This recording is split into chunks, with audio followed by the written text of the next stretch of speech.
A explicação mais plausível para a teoria do aquecimento global tem sido até agora a grande emissão de dióxido de carbono, o famoso CO2, originado de uma série de atividades humanas.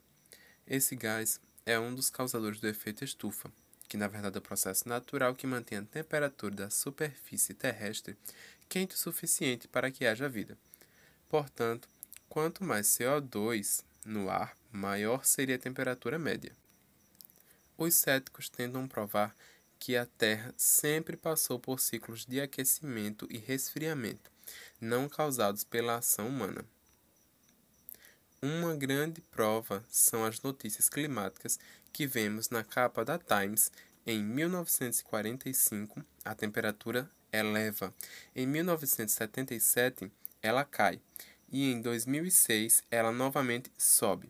E assim se propaga a preocupação com o aquecimento e resfriamento global. Desde meados do século XIX, a Terra aumentou 0,5 graus centígrados e ainda não se tinha inventado aviões ou carros.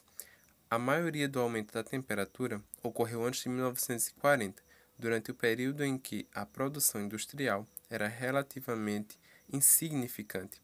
Depois da Segunda Guerra Mundial, esperava-se que a temperatura se elevasse. Porém, não aconteceu. Ela baixou e não por 4 anos, mas sim por 4 décadas.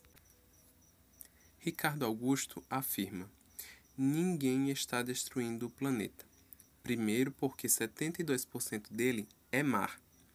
28% são continentes, mas destes, cerca de 49% são terras áridas, semiáridas e desertos. Então, o que será que os humanos usam de fato? Menos de 9% da superfície dos continentes, e as cidades representam uma fração ridícula de 0,05%, enquanto que as habitações, menos ainda, cerca de 0,005%. Tendo em vista a grande quantidade de oceanos citados por Ricardo Augusto, é importante ressaltar que, quanto mais quente os oceanos ficam, mais CO2 eles produzem, e quanto mais frios estão, mais eles absorvem.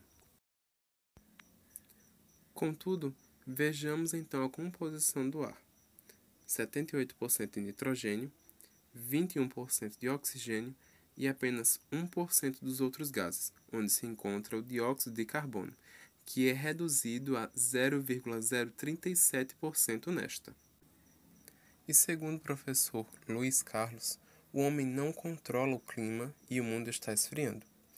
Na contramão da opinião científica, o professor afirma que o planeta está esfriando e não esquentando. A Terra já passou por 4 períodos quentes, alternados com outros mais frios. O mundo está resfriando. O Sol tem ciclo de 100 anos. Ele já está no mínimo desde 2008, o que leva os oceanos a esfriar. Vai diminuir a radiação solar e, com isso, a temperatura do planeta.